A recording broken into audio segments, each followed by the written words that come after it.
Hello class sixth chapter first को हम आगे बढ़ा रहे हैं।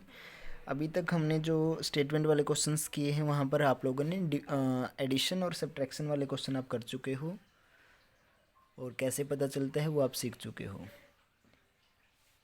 आज हम एक नए टाइप के क्वेश्चन करने वाले हैं, टाइप थर्ड वाले क्वेश्चंस। तो आपको बताना है कि इस केस के क्वेश्चंस कैसे सोल्व होते हैं। आपको सोचना है, जैसे ही आप इक्वेशन पढ़ोगे तभी आपको पता चल जाएगा कि वहाँ पे क्या करना है। तो इक्वेशन को ध्यान से पढ़िए। क्या बता रखा है कि the cost of a pen, किसी पेन का जो कॉस्ट है, मतलब एक, ये जो आर्टिकल होता है इसका मतलब या फिर ए एन, तो उन दोनों का मतलब क्या होता है, एक। ठीक है। So the cost of a pen is 17 rupees. एक पेन का कॉस्ट जो हो कितना है, कॉस्ट यानी कि प्राइस यानी कि मूल्य कितना है, 17 रुपीज़। एंड फाइंड, तो आपको निकालना है, फाइंड मतलब पता कीजिए, the cost of 15 such pen. Such यानी कि ऐसे ही, जिस पेन का हमने जिक्र किया है शुरू में, उसी के जैसे 15 पेन का आपको कॉस्ट निकालना है। तो बहुत इजी है भाई। आप सोचिए कि अगर एक पेन 5 रुपये का आता है कोई भी, तो दो कितने के आएंगे, 10 के। तीन कितने के आएंगे, 15 के। चार कितने के आएंगे, 20 के। कैसे पता चल रहे हैं, मल्टीप्लाई करने से। भाई चार पेन है, एक 5 का है, तो चार कितने के आएंगे, 20 रुपये के। तो उसी तरीके से ये करना है। तो सिंपल कैसे करोगे आप, लिखेंगे कैसे, पहले एक चीज़ का जो भी है कॉस्ट है, या जो भी आपको बता रखा है, नंबर बता रखे हैं, वो आपको लिखना होता है कि cost of a pen is equal to 17। सिर्फ 17 लिखना काफ़ी नहीं है, रुपीज़ आपको साथ में लिखना पड़ेगा। ठीक है। तो एक पेन का कॉस्ट कितना है, 17 रुपीज़। उसी तरीके से नेक्स्ट, कॉस्ट ऑफ, कितने पेन का आपको निकालना है अब, 17 पेन्स। तो वहाँ पर कितना हो जाएगा, 15 का निकालना है, तो यहाँ पे हमें 15 लिखना पड़ेगा, ना कि 17। तो कॉस्ट ऑफ 15 पेन्स कितना हो जाएगा भाई, एक का 17 है तो 15 का कितना हो जाएगा, इनकी मल्टीप्लाई कर दो, 15 इंटू 17 ब्रैकेट, और यहाँ पे क्या हो जाएंगे ये, रुपीज़। तो जो भी मल्टीप्लाई करने से आएगा आपका वही क्या हो जाएगा, आंसर। और वहाँ पर भी आप क्या लिखोगे, रुपीज़। क्लियर। तो ये हो गया आपका क्वेश्चन। बहुत इजी है। यानी कि मल्टीप्लिकेशन कब होती है, जब आपको एक चीज़ के बारे में उसके नंबर या उसका प्राइस बता रखा है, और उसी की जैसी चीज़ों, कई चीज़ों के बारे में आपसे पूछा जाए। भाई अगर नंबर बता रखे थे तो नंबर पूछे जाएं, या फिर प्राइस बता रखा है तो उसी के जैसे कई चीज़ों के अगर प्राइस पूछे जाते हैं, तो उस केस में हमें क्या करना होता है, मल्टीप्लाई। और इसका उल्टा क्या होता है, जब आपको ज़्यादा चीज़ों के बारे में कुछ बता रखा है और एक के बारे में पूछा जाए, तो उस केस में हम क्या करते हैं, डिवाइड। तो यही डिफरेंस है एक सिर्फ मल्टीप्लिकेशन और डिवीजन वाले क्वेश्चंस में, कि जब भी आपको एक चीज़ का प्राइस बता के ज़्यादा का पूछा जाए, या फिर एक कॉपी में इतने पेज हैं ये बताकर ज़्यादा कॉपियों के पेज पूछे जाएं, तो उस केस में आप क्या करोगे, मल्टीप्लाई। जब ज़्यादा का बताकर एक का पूछा जाए, तो उस केस में हम क्या करेंगे, डिवाइड। क्लियर। और एग्जाम्पल हम ट्राई करते हैं। सो आपका नेक्स्ट क्वेश्चन ये है, क्या है, ध्यान से पढ़ो। A factory produce 6985 screw per day. यानी कि एक फैक्ट्री प्रोड्यूस बनाती है 6985 स्क्रू। स्क्रू यानी कि जिसके साथ हम, जिसको आप पेचकस बोलते हो सिंपल भाषा में। तो पर डे, पर मतलब कि यहाँ पर जैसे ए था, इस केस में यहाँ पे क्या दे रखा है, पर यानी कि प्रत्येक, हर रोज़ या हर एक। वो डे के हिसाब से पर डे यानी कि हर रोज़। हर रोज़ क्या करती है वो, इतने स्क्रूज बनाती है। हाउ मैनी, हाउ मैनी यानी कि कितने, स्क्रूज विल इट प्रोड्यूस, यह बनाएगी, इन 358 डेज। तो भाई अगर एक दिन में इतने बनाती है, तो 358 डेज में ये कितने स्क्रूज बनाएगी, ये आपको बताना है।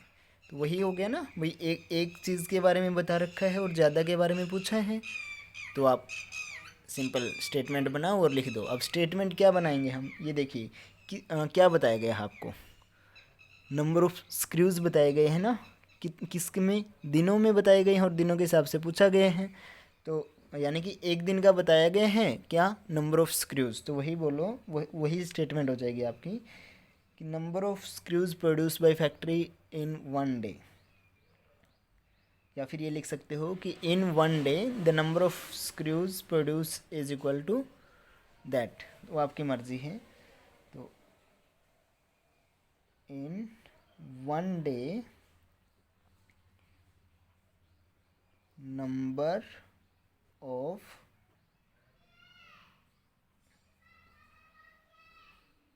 Screw produce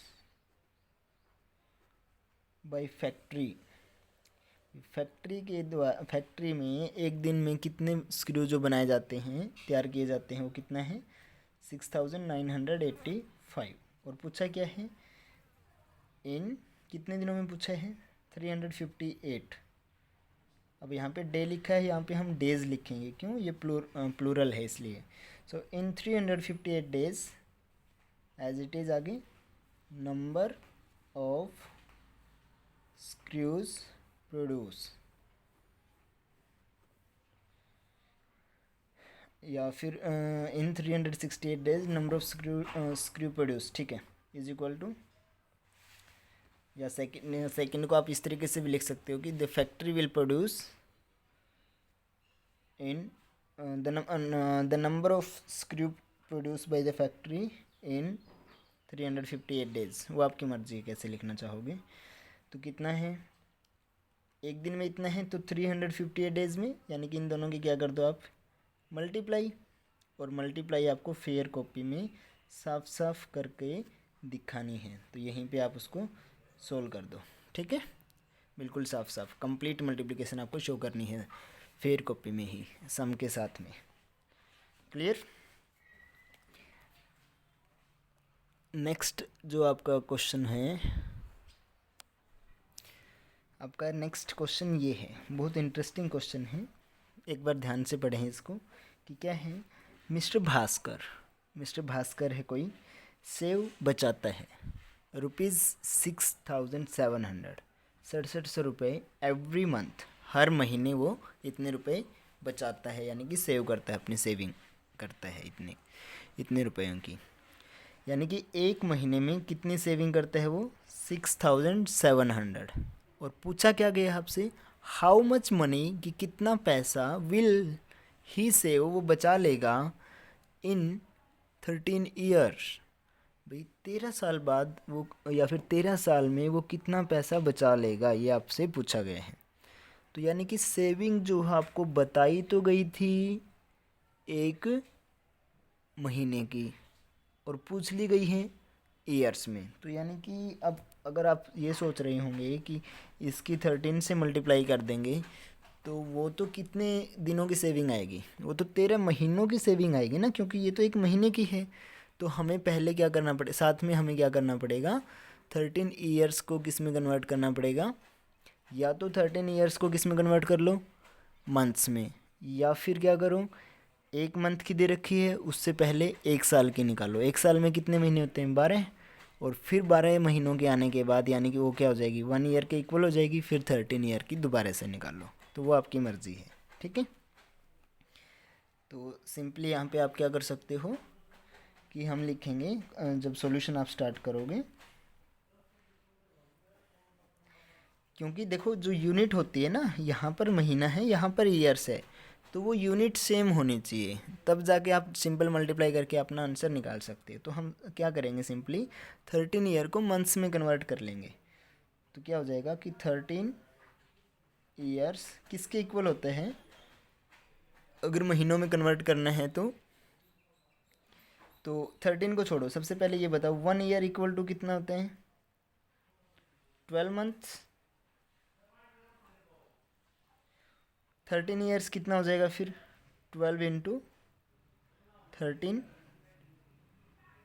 months, right.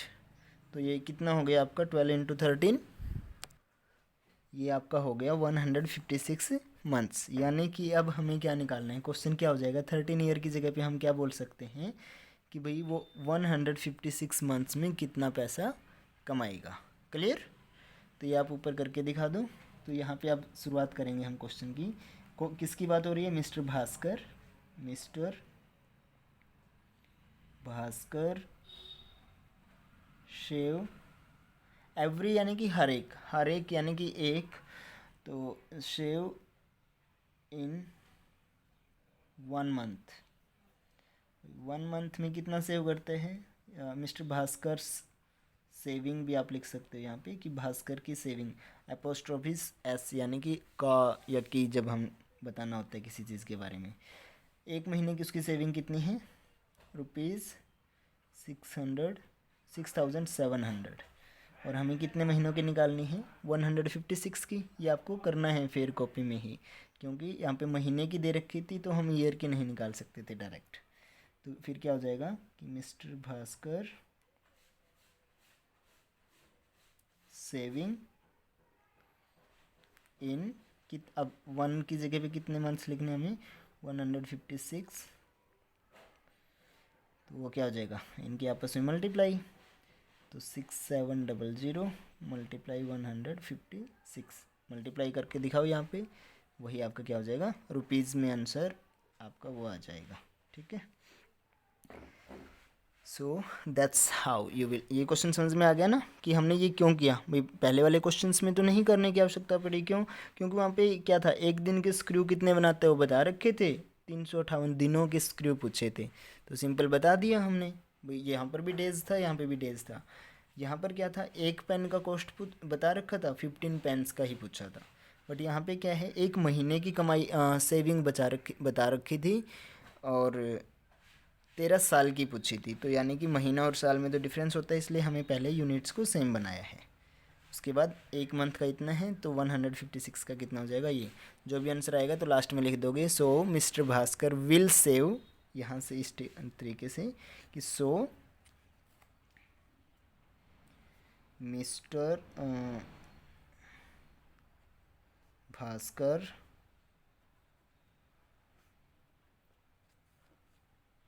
Will save, यहाँ पे जितना आपका आंसर आया है, इन 13 ईयर्स। ठीक है, सो ये है आपके। अब इसी टाइप के क्वेश्चन क्या हो सकते हैं कि कोई गाड़ी 1 घंटे में 15 किलोमीटर दौड़ती है या 15 किलोमीटर की डिस्टेंस कवर करती है, तो 5 घंटे में कितना करेगी? तो कैसे लिखेंगे? क्या किसकी बात हो रही है? डिस्टेंस की। और किसकी? टाइम में। कितना टाइम? 1 घंटा। तो वहाँ पे हम क्या लिखेंगे कि distance covered by car in 1 our.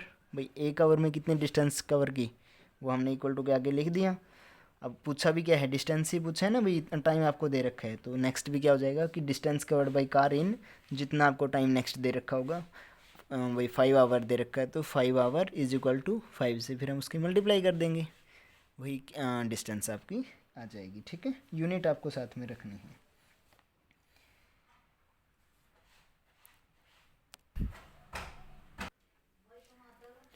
तो इसके बाद क्या करना है हमें कि अब ये क्वेश्चन देखिए आप कि यहाँ पे क्या लिखा गया है, कॉस्ट ऑफ 56 फ्लैट। 56 फ्लैट्स का जो कॉस्ट है वो कितना है? ये है। Find the cost of each flat, हर एक फ्लैट का कॉस्ट आपको बताना है। तो क्या ये क्वेश्चन इन्हीं क्वेश्चनों के जैसा है?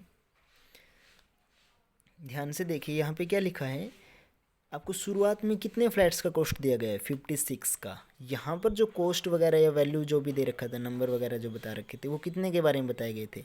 एक के बारे में। अब यहाँ पे 56 के बारे में तो आपको बताया गया है।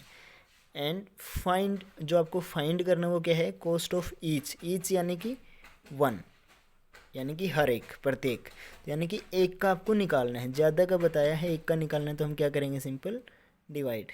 और वो लिखेंगे कैसे कि cost of 56 flat equal to ये, फिर कॉस्ट ऑफ 1 फ्लैट, जितने का पूछा है वो बाद में लिखते हैं, तो कॉस्ट ऑफ 1 फ्लैट क्या कर देंगे? 2,45,09,54 को डिवाइड कर देंगे किससे? 56 से। पहले वो लिखेंगे, जब 1 का लिख देंगे उसके सामने, पहले ये वाली वैल्यू, फिर डिवाइड बाई 56। क्लियर? और फिर उसको डिवाइड करके आप साइड में यहाँ पर दिखाओगे फेयर कॉपी में, जो डिवाइड करने से जो आपका आंसर आएगा वही आपका क्या हो जाएगा? एक फ्लैट का कॉस्ट। क्लियर? तो आज आपका हो गया है ये एक्सरसाइज समाप्त, जहाँ पर आप लोगों ने सीखा है एडिशन, डिवीज़न, सब्ट्रैक्शन, इससे रिलेटेड क्वेश्चंस, स्टेटमेंट बनाना। तो लेकिन जो आज का आपको होमवर्क मिलेगा वो सिर्फ किसके बेस पे होगा, सिर्फ मल्टीप्लिकेशन और डिवीज़न वाला क्वेश्चन होगा। कल आपको मिक्स्ड क्वेश्चन मिलेंगे कल के लिए, जहाँ आपको कल खुद पता लगाना है कि किस क्वेश्चन में एडिशन होगी, किस में सब्ट्रैक्शन करनी है, कहाँ डिवीज़न करना है और कहाँ मल्टीप्लिकेशन करना है। ठीक है, आज वाले क्वेश्चन सिर्फ मल्टीप्लिकेशन और डिवीज़न के होंगे, तो वो आपको पता लगा लेना है कि किस में डिवाइड करना है और किस में मल्टीप्लाई। सिंपल रूल है, अगर एक चीज़ का कुछ एक के बारे में बता के ज़्यादा का पूछा है तो मल्टीप्लाई, और ज़्यादा के बारे में कुछ भी बता करके वैसा ही एक चीज़ के बारे में पूछा है तो डिवाइड। ठीक है, बाय बाय बच्चों।